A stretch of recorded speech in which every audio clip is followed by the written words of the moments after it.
So here we will see the training and runtime complexity of the random forest. So already we have seen that random forest is simply we have built the random forest by using simply the base learners, means a group of base learners we have used to build the ensembles models. Suppose if we consider the random forest, then a random forest a is random forest with k learner. This is k based learners. If we just consider, suppose let's consider our random forest tree is built with k based learners.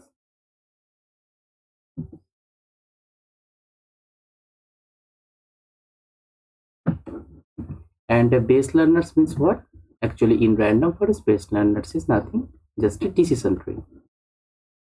Okay, so in training time complexity is what? To build a decision tree. Already we have seen this thing. In to build a decision tree, we need the order of n log d. This much time we need to build a decision tree. Okay. And to build such kind of k number of decision tree, we have to multiply this k to this time. So this is the simple time complexity. In say here, n is nothing, n is the number of data sets, and d is the simple depth of the tree. Okay, this is the simple thing that we have already said to build a decision tree, because we have here used k based learners. So to build a random forest models, we need this much time, order of n log d into k. Okay, suppose let's take we have a data set. Suppose let's take we have a data set dn, and we are splitting this data. Suppose let's say we are splitting this data randomly, d1, d2, d3. Suppose let's take dk, and using this data we have built m1 model, m2 model, m3 model, mk model we have built. Suppose let's take. And the main thing is that the age models are independent to each other, because each splitting data is independent. We have using the random split with replacements for build an ensemble model.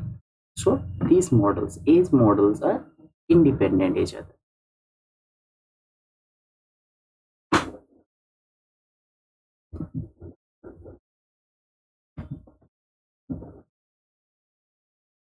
Independent each other. Now this in practical, if you just practically see this thing in industry or in some company or elsewhere, and if you are just using this random forest to build using this decision tree to build an ensembles models. So in nowadays we have seen that nowadays our systems are used in multi-core systems. We are used in multi-core systems. So we are just if we just interested to suppose you are interested to a build a random forest models or on a single box, then what? Then we are divided the tasks to build edge based models in each core. Suppose let's take its model m1 model is built in one core, because suppose let's take octa core processor. So we have built here M2 models in the second core. We have built these M3 models in the third core. Okay, just doing this job parallelly.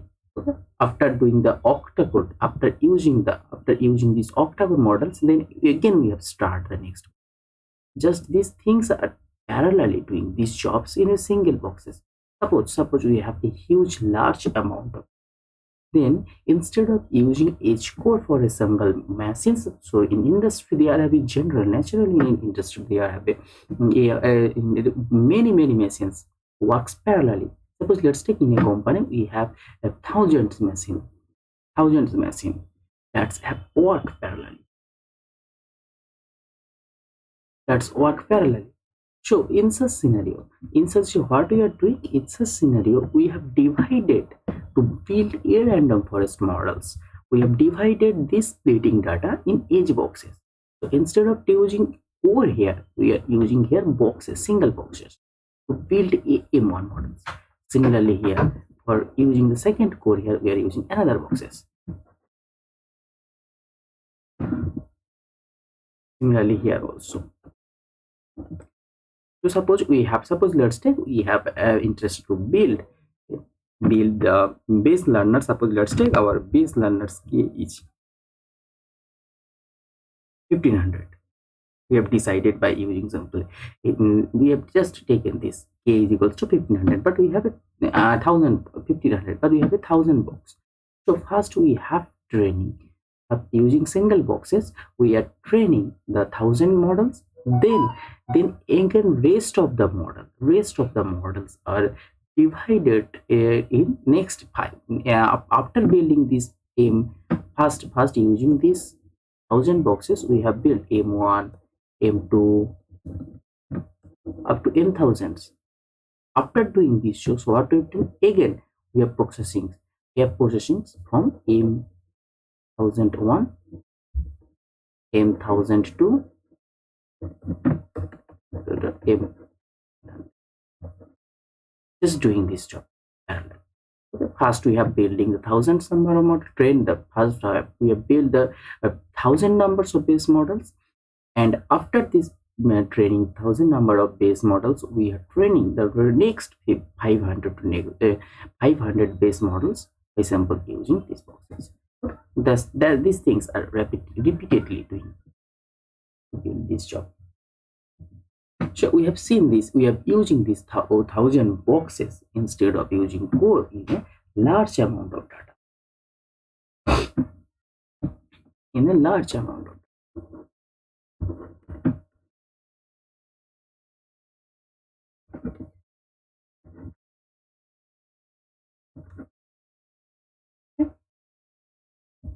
So in nowadays, if you just see a petabyte of data is in general, it actually we are sitting on the edge of data everywhere. If you just see everywhere we have the data. The data could be image format, data could be video format, data could be audio format, anything if you see. So in nowadays our data is petabyte. We are sitting on the petabytes of data now. So in such scenario, to train a random forest models in the huge amount of data, instead of using core here, we are using the boxes, single boxes, to build a base model. Okay. Now this is the simple train time. To train a model, this is the simple thing. This is simple to train a random forest. This much time we are need. But now the question is how much time actually we need if we build this model, how to actually we are need the runtime. What is the actual runtime to build after building the random forest models? What is actually runtime?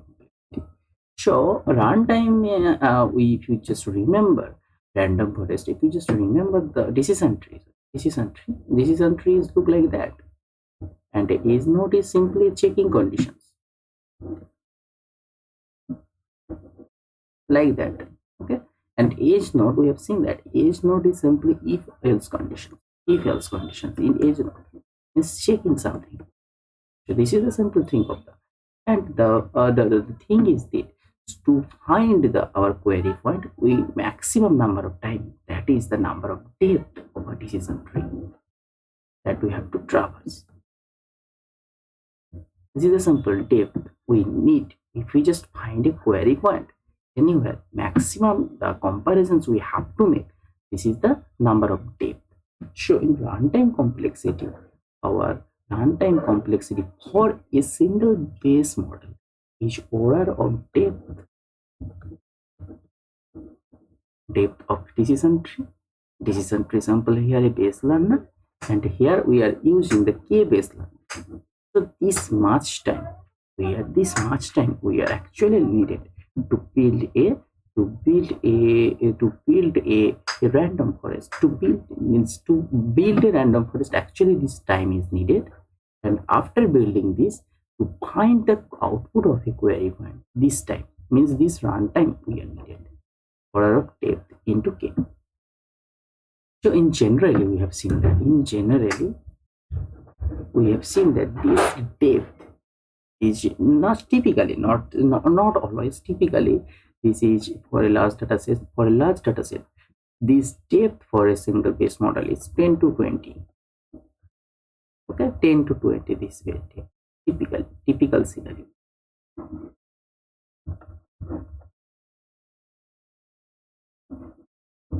Typically this depth is this. And sample this typically depth means what?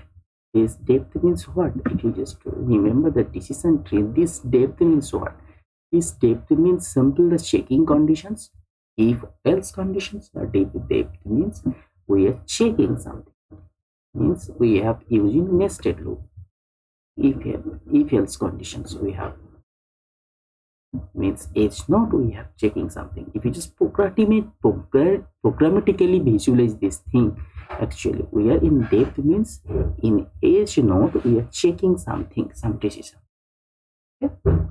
So this is the simple runtime complexity. If you just space complexity, what is actually our space needed it? So space complexity. So the space complexity for random forest is that, so order of decision tree into how much base learners. Here actually decision tree means what? It means actually decision means base learners for random forest. This is the base learners, and this is the simple number of base learners. Okay, so in decision tree, what is actually for a decision tree? What is actually a space? So the space of the decision tree is simple the number of nodes we have to store. Okay, suppose we have how much node actually we have decision nodes. So that conditions we have to store. So to store a decision, single decision, and we have here k number of such decision tree. So this must time decision tree, this must time actually we have to store as a space complexity. The question is that how to decide this k. So this k is simple in random forest. This k is hyperparameter. So so we have to decide this k like that, like in simple cross validations, k-fold cross validations, forward selections method. There are many techniques. Suppose let's take we have using cross validations to decide our best k. Suppose let's take this is the k. Suppose we have already seen this thing. After some time we are performance increasing into, after some time the performance will stabilize. This kind of graph in we have seen in cross validation technique. So now here from this picture, from this data sets, we have considered that our best case will be like that. Suppose let's take here is 100.